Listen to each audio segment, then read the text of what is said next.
Hi, boys and girls. Mrs. Disidore here. It is Thursday, May 28th, and I am reading Once, which is a historical fiction novel based around the Holocaust. Our main character is Felix, and right now, Felix is with a man named Barney and many other Jewish kids that are hiding and living under in a basement. We learn that Barney is a dentist. Seems like the only one around in town. So Barney works on everyone's teeth, including Jewish people's teeth as well as Nazis people's teeth.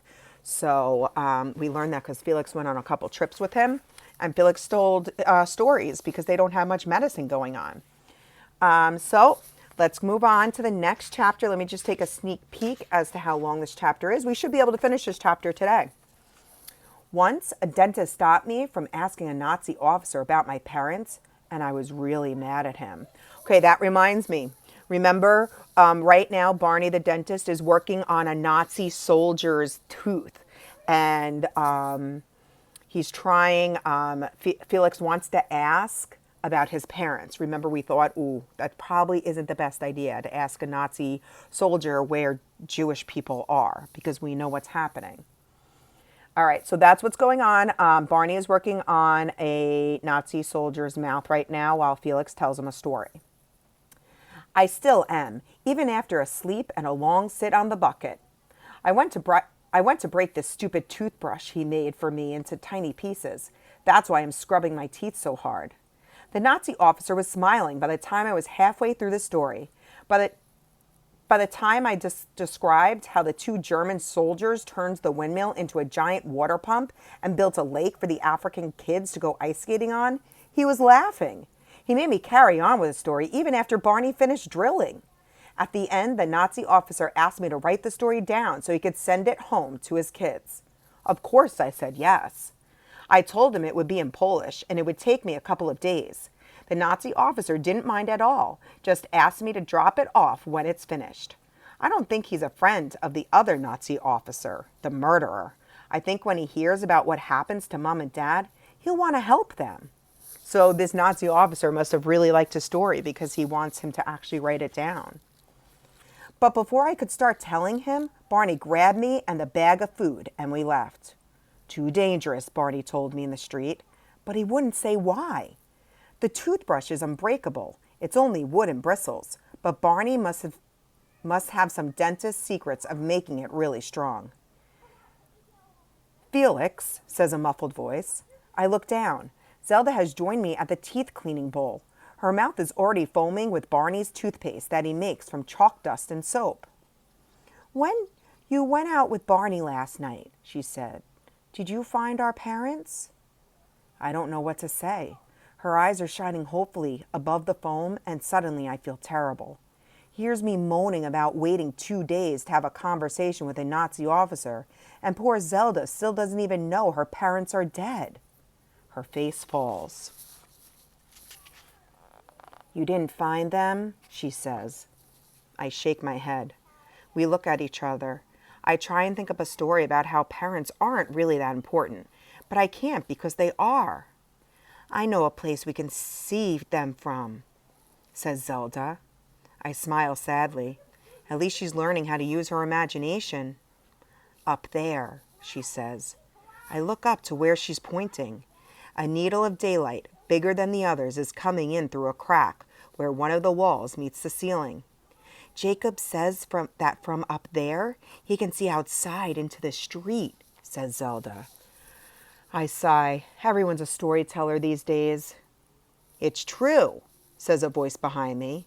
Jacob is climbing off his sack bed, blinking very indignantly. Several of the other kids are waking up too.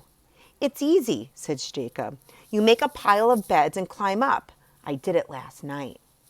He did, says Zelda, but he wouldn't let me. I look at them both. I can see they're telling the truth. When people lie, their toothpaste foam droops. Let's do it now, says Zelda excitedly. I peer over at the other side of the cellar.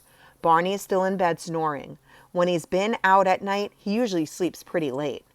All right, I said. It's worth a try, and not just for me. It might be good for Zelda too. She might see an auntie or uncle or something. Okay, so they're going to peek outside and see if they see anyone they know. I can't see my mummy and daddy yet, says Zelda. Can you see yours? Not yet, I say. I get a firmer grip with my bare feet on the wobbly pile of beds. Hold Zelda's arm tighter so we don't both fall. Press my glasses hard against the crack in the wall and try to see something that isn't feet and legs. That's the problem with looking out into the street at ground level. You don't get to see the tops of people. It's very confusing. I could see hundreds of feet and legs milling around out there. With this many Jewish people in Poland, how come Mom and Dad's shop didn't do better?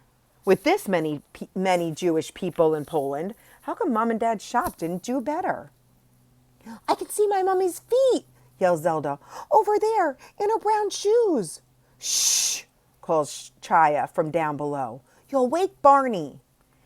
It's all right, says Jacob, his voice strained from helping Chaya prop up the pile of beds. Barney's a heavy sleeper. So they're all trying to peek outside. They're all looking for their parents. Zelda's eyes are pressed to the crack in the wall. Over there, she squeaks. Mummy's feet. I know how she feels. I thought I saw Dad's dark green trousers until I saw another pair, and then 3 more. I try to see if any of the feet and legs look as if they're doing the sort of things that Mom and Dad do, like carrying big piles of books or having discussions about books, or reading somebody else's book over their shoulder. I can't tell. The feet and legs could be doing anything. I can identify those 2 pairs of legs over there. They belong to 2 men who are wrestling on the ground over a piece of bread. And those there belong to another man who's just collapsed and is lying on the cobbles while people step over him. But the rest of the feet and legs could belong to anybody. The only thing I can tell for sure is that none of them belong to kids. I press my nose to the crack in the wall and try to get a whiff of Mom's perfume. Nothing. I cram my ear to the crack and try to hear Mom and Dad's voices. All I can hear is trucks arriving and people yelling. Some of them sound like German soldiers. Suddenly, all the feet and legs are scattering and running. Mummy! Yells Zelda. She's jiggling up and down. The pile of beds underneath us is toppling. Look out! Yells Jacob. I plummet toward the floor. Luckily, the beds break my fall. So does Jacob. When my head stops spinning, I find my glasses.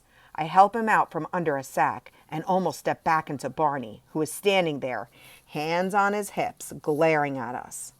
I can't give him my full attention yet, not till I've made sure Zelda is all right. If she landed on this stone floor...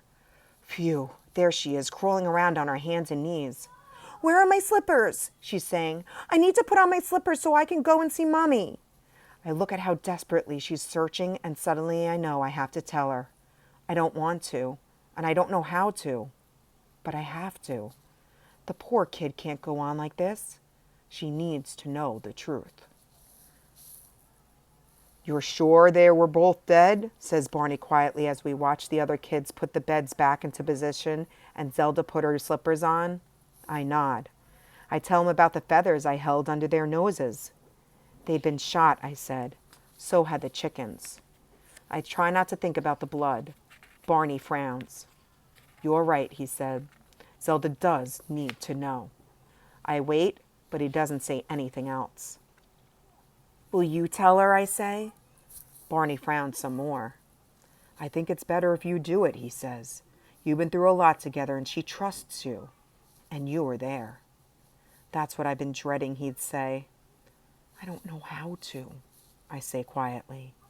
Barney looks at me. I haven't noticed before how red his eyes are. Must be because he works at night a lot. Just tell her the story of what you saw, he says. You don't have to make anything up. All right, I say. I wish I could make things up for Zelda. I wish I could tell her a happy story about how my glasses were affected by the heat of the fire and how her parents aren't really dead and how they're just having a holiday on an island with a cake shop and how they'll be coming back for her as soon as their suntans are completed. But I can't. I tell Zelda the story of what I saw. She doesn't believe me. No, she yells, throwing herself onto her sack. Barney puts his hand gently on her shoulder. The other kids watch silently, their faces sad. I tell her again, still without making anything up. This time, she doesn't yell. For a long time, her body shakes in Barney's arms without any sound at all. I'm trembling myself, partly at the memory of what I saw and partly because, for Zelda, my story has made her parents dead. Now several of the other kids are crying too. Ruth stops brushing her hair and lets her tears run down her face. Once, she whispers, some goblins hit my dad with sticks. They hit him with sticks till he died. Barney reaches over and squeezes her hand. Jacob is sobbing too. Nana was burnt, he says, tears trickling through his blinks. I got home from school, and they were all burnt. Nana and Poppy and Ellie and Martha and Olek. Henrik stands up and kicks his bed. I hate goblins, he said. They killed Siji and cut his tail off.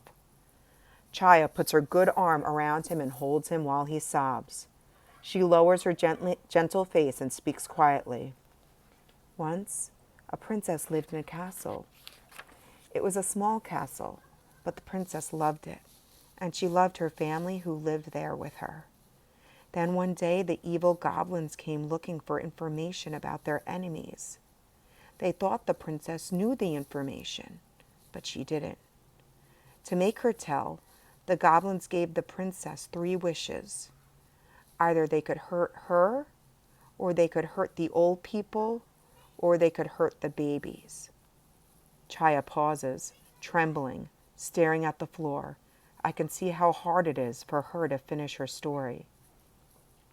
The princesses choose the first wish, she says quietly.